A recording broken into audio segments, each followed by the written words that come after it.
We're here because free speech is under attack. We're here because people are being convinced that socialism works. We're here because people are being judged guilty until proven innocent. We are fighting back with facts. This is not a safe zone, so buckle up, Buttercup. This is the raw, naked truth.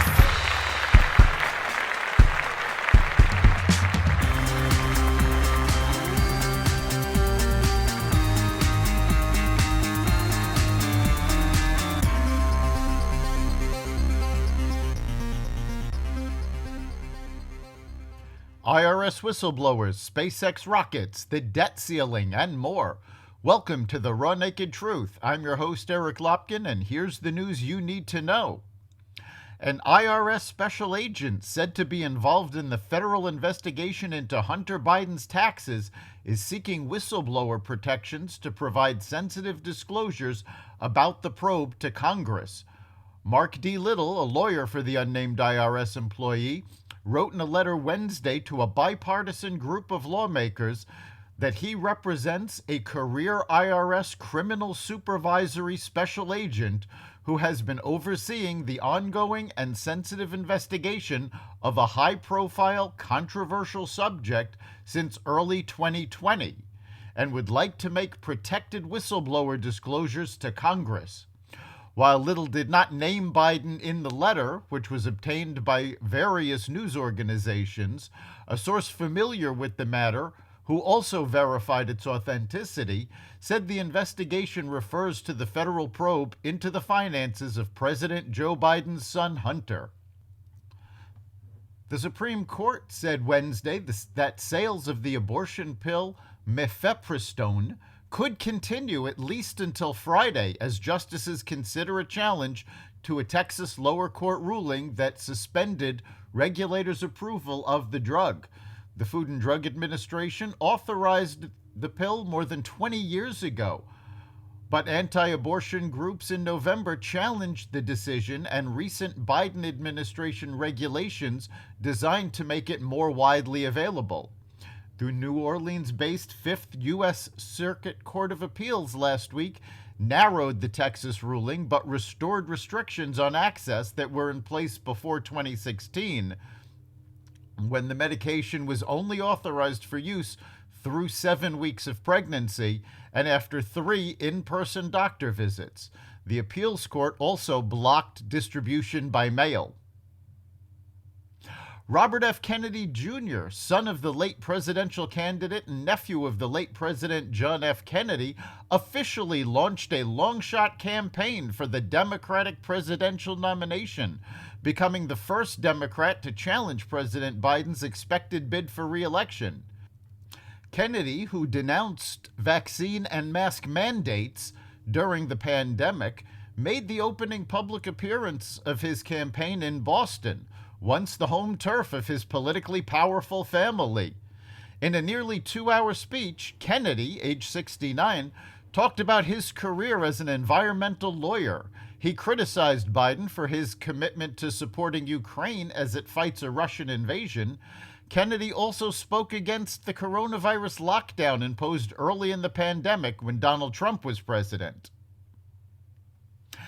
House Republican leaders on Wednesday introduced their plan to raise the debt limit in exchange for federal spending cuts. The bill, called the Limit Save Grow Act, would keep discretionary spending levels in the next year at 2022 levels and cap spending growth at 1% annually, House Speaker Kevin McCarthy announced yesterday. The legislation would reclaim unspent COVID-19 relief money and block some of President Biden's initiatives, including forgiving some student loans and providing new clean energy subsidies. The GOP plan would raise the debt ceiling by $1.5 trillion or until March 31st, 2024, whichever comes first. Democrats want to raise the debt limit with no conditions to avoid a catastrophic default on the country's debt, accusing Republicans of holding Americans hostage while they continue to raise spending to unlimited levels. The median U.S. home price fell 3.3% to $400,528 in March, the biggest annual decline since 2012, according to real estate brokerage Redfin.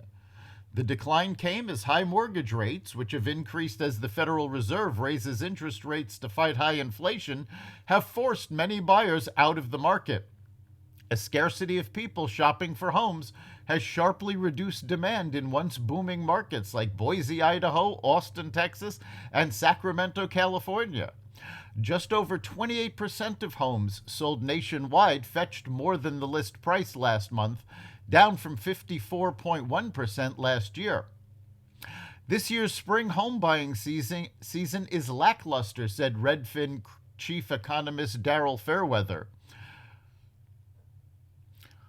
Facebook parent Meta started its second round of layoffs on Wednesday, telling North American employees to work from home as it cut 4,000 jobs under a plan that will eventually eliminate 10,000 positions.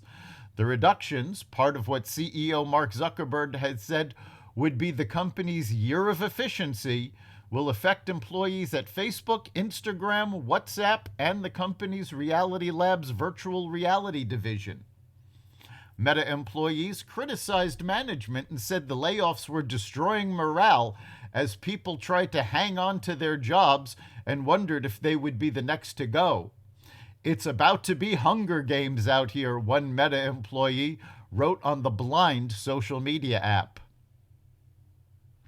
SpaceX launched its 500-foot-tall Starship, by far the world's most powerful rocket, on an uncrewed test flight Thursday morning. But a few minutes after clearing the launch pad, it failed in a mid-air explosion. The giant rocket lifted off a few minutes after Thursday's launch window opened at 8:28 a.m. local time at the company's flight test facility in Boca Chica, Texas.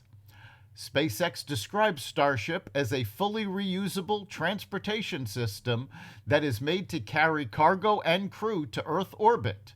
It is designed to help humans return to the moon and go to Mars and beyond.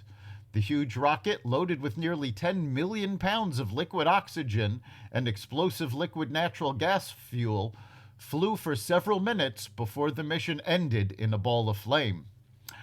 That's the Raw Naked Truth. You can catch every episode of The Raw Naked Truth at xvadio.com/podcasts, the Apple Podcasts app, Google Podcasts, Spotify, iHeartRadio, Stitcher, Amazon Music, Audible, and other platforms that respect freedom of speech. We'll see you next time.